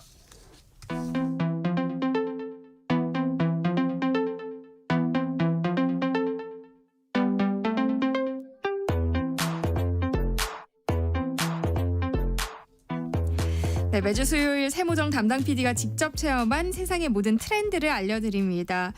오늘은 오랜만에 보는 얼굴이에요. 세모정의 영원한 가족 장소민 PD와 함께합니다. 어서 오세요. 안녕하세요. 오랜만이에요. 잘 지냈어요? 네, 안녕하세요. 저 기억하시는 분들 있을지 모르겠지만 전 세모정 조연출 장소민이라고 하고요. 지금 네. 현재는 쿨 FM에서 아침 7시에 조정식의 FM 대행진 그리고 새벽 1시에 스테이션 X라는 프로그램 조연출 맡으면서 잘 지내고 있습니다. 네. 그래서 제가 지난주에 코로나에 걸렸어가지고 혹시나 저희 소중한 진행자님께 코로나에 옮기면 안 되니까 마스크를 끼고 오게 됐는데요. 혹시 청취자분들 듣기에 좀 소리가 먹먹하더라도 양해 부탁드립니다. 귀여운 소민 PD 얼굴을 못 보게 돼서 좀 아쉬워하실 것 같아요. 약간 가려야 오히려 더 좋아하실 수도 있지 아니에요. 않을까요? 자, 오늘은 소민 PD가 대전에 대한 이야기를 해준다고 들었어요. 왜 대전이에요? 제가 대전 토박이에요. 네. 자랑스러운 대전의 딸이라고 스스로 말하고 다니는데요. 제가 대학생 때 국어국문학과를 나와가지고 방언학 수업을 들었었어요. 거기에서 3대가 한 지역에 살면 3대가 한 지역 출신이면 그 지역 방언 화자다 이렇게 얘기를 하는데 네. 그 기준에 의하면 저는 충청도 방언 화자라고 말할 수 있을 정도로 이제 충청도 토박이 그리고 대전에서 나고 자란 대전 사람인데요. 네. 또 뭐 대전 출신이기만 한 게 아니라 대전을 또 제가 너무 사랑하기도 해가지고 대전에 대해서 하고 싶은 이야기가 정말 많아서 오랜만에 이렇게 찾아오게 되었습니다. 진행자는 혹시 대전 하면 어떤 게 떠오르세요? 대전이요? 빵 아니에요? 빵? 제가 또 회사에도 몇 번 사온 적이 있기도 한데요. 네. 성심당이라고 줄을 서서 먹는 유명 빵집이 있죠. 네. 처음에 유명해지기 시작한 건 튀김 소보로라는 소보로를 튀기고 안에 그 팥 앙금이 들어있는 빵으로 유명해졌는데요. 또 비교적 최근에는 과일이 잔뜩 들어간 케이크인 시루 시리즈가 인기를 얻었어요. 이게 처음 시작은 딸기 시루라는 거였는데요. 네. 초코 시트에 딸기가 잔뜩 올라가 있는 케이크인데 네. 이게 무게가 2kg가 넘는데 그거에 비해서 가격이 저렴해서 굉장히 인터넷에서 화제가 됐었어요. 실제로 지난 크리스마스에 이 줄이 막 그 성심당 본점 앞을 길을 완전 막 다 마비시키 메우고 있는 정도였어요? 그런 사진이 화제가 되기도 했었습니다. 그래서 이 딸기 시루를 시작으로 제철 과일을 활용해서 올해는 뭐 망고 시루도 있었고 지금 생귤 요거트 시루랑 네. 그리고 무화과 시루가 팔고 있거든요. 제가 또 최근에 휴가를 내고 대전에 가서 무화과 시루를 먹어봤어요. 무화과가 정말 숟가락으로 퍼도 끝도 없이 나오고요. 정말 잘 익은 무화과에 고급진 생크림 맛이 어우러져서 진짜 맛있더라고요. 그래서 제가 이 무화과 시루를 사기 위해서 오픈런을 해봤는데요. 네. 사실 대전 사람들이 많이 받는 질문 중에 하나가 대전 사람들도 진짜 성심당 많이 가? 이런 거예요. 맞아요. 근데 대전 사람들은 원래 그냥 예전에 오며 가며 편하게 가는 빵집 같은 느낌이었는데 최근 줄이 너무 길어지다 보니까 좀 부담스러워서 안 가게 되는 그런 경향이 있었거든요. 제가 평일에 오픈런을 해보니까 주말은 조금 더 힘들고요. 월요일부터 목요일 같은 경우에는 성심당이 8시에 오픈을 해요.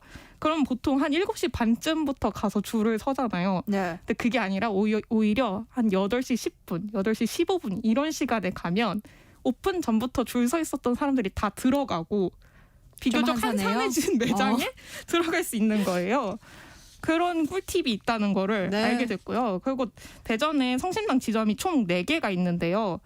그중에서도 제일 최근에 만들어진 DCC 지점이라는 데가 있어요. 거기가 주차장이 주말에 무료더라고요. 그래서 외부에서 방문하실 분들은 뭐 본점 앞에 그 튀김소보로 모형이 있는데 거기서 기념사진을 찍을 계획이 아니시라면 꼭 본점을 고집하는 것보다는 좀 더 한산한 다른 지점들을 찾아보시는 것도 괜찮을 것 같아요. 네, 인터넷에 검색해보면 성심당 출신들이 대전에서 하는 맛있는 베이커리들이 많이 나오는데요. 그래서 우스갯소리로 대전에는 성심당 출신들이 하는 빵집이 너무 많아서 디저트가 어중간한 카페는 금방 망한다. 이런 얘기가 있기도 하거든요. 그래서 꼭 성심당만 고집할 게 아니라 다른 베이커리 유명한 데들도 많으니까 그런 데 찾아가 보셔도 괜찮을 것 같아요. 그리고 성심당을 주축으로 2021년부터는 가을이면 대전에서 빵 축제를 하기도 하거든요. 올해는 곧 다가오는 9월 28일, 29일 소재동 카페거리와 대동천 일대에서 열릴 예정인데 여기가 기차역 대전역 바로 뒤쪽 동네예요. 그래서 외부에서 가시는 분들도 찾아가기 쉬울 것 같아요. 아, 빵 축제 재밌겠어요. 네. 그럼 무화과 씨를 왜 혼자 먹고 왔어요? 아니 사람들이 그 빵집만 방문하러 사실 대전 가기도 하잖아요. 네네. 근데 소민 PD가 생각할 때 인기 비결이 뭔 것 같아요? 저는 사실 어릴 때부터 그냥 편하게 가던 빵집이었다 보니 진지하게 생각해보지 않았었거든요. 네. 오히려 성인이 되고 서울에 오고 나서 생각을 해봤는데 기본적으로 맛에 충실합니다. 그리고 메뉴 개발에 굉장히 진심이라서 튀김소보로 같은 경우도 다른 데에서 맛볼 수 없는 메뉴잖아요. 그리고 또 유명한 뭐 명란 바게트 같은 것도 있고 그리고 지금 제철 과일을 이용한 시루 케이크 시리즈도 그렇고 이렇게 트렌드에 따라서 메뉴를 정말 다양하게 개발하고 있고 근데 그게 다 또 엄청 맛있다까지는 아니더라도 기본 이상은 한다. 그리고 재료가 좋다. 이런 이미지가 굉장히 강하고요. 그리고 기업 정신이 좋다라는 것도 성심당의 플러스 요인 중에 하나예요. 직원 복지가 좋은 걸로도 유명하고 그 지역 경제 살리기에 굉장히 진심이라서 대전 이외의 곳에서는 우리는 빵을 팔지 않겠다. 뭐 이런 얘기도 있기도 하고요. 그래서 인터넷 커뮤니티에서 이런 일화들이 퍼지면서 호평을 얻기도 했습니다. 뭐 대전 내부에서 기부도 열심히 하는 기업이기도 하고요. 그리고 가성비가 굉장히 좋은 편인데요. 맛으로만 따지면 사실 줄을 서서 먹을 정도일까라는 생각이 드는데 요즘 이 가격에 이런 퀄리티의 빵을 먹을 수 있는 곳이 수도권에 없기는 해요. 네. 그러다 보니까 좀 가성비가 좋으면서도 근데 재료도 좋은 걸 쓴 것 같고 맛도 있고 이런 빵을 찾아서 사람들이 오는 게 아닐까 싶습니다. 그리고 제가 20살 때 이 성심당 빵공장 알바를 잠깐 해본 적이 있거든요. 근데 정말 깨끗하고 그리고 알바생들 단기 알바생한테도 막 직원 응대 매뉴얼에 고객 응대 매뉴얼에 대해서 엄청 꼼꼼하게 가르칠 정도로 되게 그런 뭔가 지역 기업치고 되게 잘 갖춰진 곳이다 이런 생각이 많이 들었었어요. 그런데 대전이 어쩌다가 이렇게까지 빵이 발전하게 된 거예요? 저도 이게 궁금해서 찾아봤는데요. 네. 대전은 기차 경부선과 호남선이 만나는 곳이에요. 그래서 6.25 전쟁 때 미군의 식량 원조로 밀가루가 공급됐는데 이때 대전이 밀가루 유통 소비의 중심지가 돼서 네. 밀가루 음식들이 발전했다고 하더라고요. 대전을 대표하는 또 다른 음식이 바로 칼국수예요. 지금은 이제 대전 영시축제라고 다른 축제에 약간 흡수된 형태가 되긴 했는데 칼국수 축제가 따로 있었던 적도 있었거든요. 네. 그리고 대전은 정말 어느 골목을 들어가든지 칼국수집이 정말 많아요. 저는 그런 곳에서 자라다가 처음에 서울에 올라왔을 때 칼국수집이 너무 없어서 당황스러울 정도였었거든요. 개인적으로 그 대전식으로 하는 바지락 칼국수랑 서울에서 먹는 칼국수 느낌이 조금 다르긴 한데 네. 그래서 제가 바지락 칼국수를 죽기 전에 마지막 음식 뭐 먹을래 하면 바지락 칼국수 먹겠다고 할 정도로 좋아하고요. 네. 또 공주 칼국수라고 이건 대전에서만 맛볼 수 있는 건데 빨간 국물에 네. 쑥갓을 잔뜩 넣어서 먹는 칼국수가 있어요. 이게 정말 얼큰하고 시원하고 맛있거든요. 향도 좋겠네요. 네, 정말 맛있어요. 제가 쑥갓을 그렇게 좋아하는 편이 아닌데도 이 공주 칼국수를 먹을 때는 쑥갓을 네. 엄청 많이 넣어서 먹을 정도로 정말 좋아해요. 아무튼 이렇게 칼국수 같은 면 요리가 발달하기도 했고요. 네. 그리고 또 칼국수 얘기가 나왔으니까 두루치기 얘기를 안 할 수가 없는데요. 대전에 두부 두루치기랑 오징어 두루치기가 정말 맛있거든요. 네. 이 칼국수랑 두루치기를 같이 시켜서 칼국수 면을 건져서 두루치기 양념에 비벼 먹는 거예요. 네. 그렇게 먹으면 정말 대전에서만 느낄 수 있는 맛있는 음식이 됩니다. 아니 지금 점심 못 먹고 우리 다 방송하고 있잖아요. 네. 괴롭네요. 그리고 소민 PD 눈이 너무 반짝반짝해요. 네, 먹는 제가 진짜 얘기하니까 느껴져요. 진심으로 좋아한다는 게. 근데 대전에 맛있는 게 많은 건 알겠어요. 그런데 그거 말고 좀 가서 즐길 거리는 또 딱히 떠오르지가 않아요. 그렇죠. 그래서 대전이 이제 노잼 도시라는 오명을 쓰고 있었는데요. 오명이라기보면 옛날엔 진짜 노잼 도시가 맞았던 것 같고. 네. 그래서 이 오명을 벗기 위해서 최근에 이제 지자체에서 지역색을 살린 축제를 주최하려고 노력을 많이 하고 있어요. 대표적으로 유성구가 이런 걸 열심히 하고 있는데요. 네. 유성에 충남대학교랑 카이스트 사이에 유림공원이라는 공원이 있어요. 여기에서 원래 해마다 국화축제를 열었었거든요. 근데 이제 올해부터는 여기서 계절별로 또 다른 축제들을 열어볼 예정이라고 해요. 네. 올 여름에 이제 재즈 앤 맥주 페스타가 시작되었고, 그리고 가을에는 늘 하던 대로 국화축제가 열리고, 겨울에는 크리스마스 축제가 또 예정되어 있다고 하더라고요. 그리고 유성에는 원래도 온천이 유명해가지고 온천 축제도 계속 열리고 있었고요. 또 유성구 외에도 동구, 중구 이런 곳에서도 지역 축제 개발에 굉장히 열심인 상태입니다. 그 중에서 소민 PD가 최근에 직접 다녀온 곳도 있다면서요? 네, 제가 8월 마지막 주에 유성 재즈 앤 맥주 페스타에 다녀왔는데요. 일단 제일 좋은 점은 입장료가 무료입니다. 그리고 대전에서 이렇게 재즈를 접할 일이 거의 없었는데 되게 무료이다 보니까 동네 주민들이 정말 많이 나와 있었고 돗자리를 펴고 사람들이 즐거운 시간을 보낼 수 있는 그런 자유로운 분위기였고요. 또 국제 수제 맥주 대회에서 상 받은 그런 맥주들을 파는 가게들도 되게 많았습니다. 개인적으로 저는 강아지 데리고 갔었는데 네. 저희 가족 말고도 다른 돗자리에도 강아지들이 많이 놀러 와 있더라고요. 뭐 음향이나 날씨가 좀 더웠다 이런 것에 대해서 아쉬운 부분들이 있긴 했는데요. 대전에 전에 없던 분위기의 축제라서 시민들 반응이 굉장히 좋았습니다. 또 반도네온 연주자, 국내 유일한 반도네온 연주자로 유명한 고상지 씨가 있는데요. 이분이 마지막 날 축제 헤드라이너였어요. 근데 이분이 그냥 반도네온 연주자인 게 아니라 유성구 토박이라고 하더라고요. 그래서 유성에서 보낸 어린 시절 이야기, 그리고 자신의 대학생 때 여기서 술 먹고 뭐 하고 막 이런 얘기들을 사이사이에 해가지고 사람들이 정말 좋아했고요. 또 이외에도 대전에서 뿌리 내리고 활동하는 재즈 아티스트들을 소개하는 시간도 있었고, 뭐 또 전국적으로 세계적으로 유명한 재즈 기타리스트들이 공연을 하기도 했었습니다. 네. 1700님이요. 대전 토박이는 아니지만 대전 대흥동이 가장 힙하고 다양한 요소들이 많이 있는 장소입니다. 대흥동 순례 추천드려요. 연극 오. 극장도 있고요. 빈티지 샵도 적잖이 있습니다 하셨어요. 또 박성준님은 대전이 은근히 숨겨진 맛집이 좀 많아요. 맞아요. 이렇게 얘기해 주셨고요. 3541님이 대전 시민으로서 반갑게 듣기 시작했는데요. 역시 애향심이 대단합니다. 성심당이 인기 좋은 건 좋은 재료를 좋은 걸로 쓰기 때문에 믿고 저는 이 빵을 사랑해요 라고 하셨어요. 근데 축제 말고도 대전에서 즐길 거리 또 없을까요? 대전은 일단 과학 도시죠. 1993년 과학 엑스포로 대전 기억하시는 분들도 많을 것 같아요. 네. 아직도 그 자리에 엑스포 과학공원이 자리하고 있고요. 그리고 대전 시민천문대가 또 근처에 있는데 여기도 입장료가 무료여가지고 별 구경하러 가시는 분들도 굉장히 많더라고요. 그리고 또 다양한 체험관들이 있어가지고 어린이들뿐만이 아니라 어른들도 되게 신기하고 재밌게 즐길 거리가 많고요. 그리고 이 엑스포 하면은 꿈돌이 캐릭터가 있잖아요.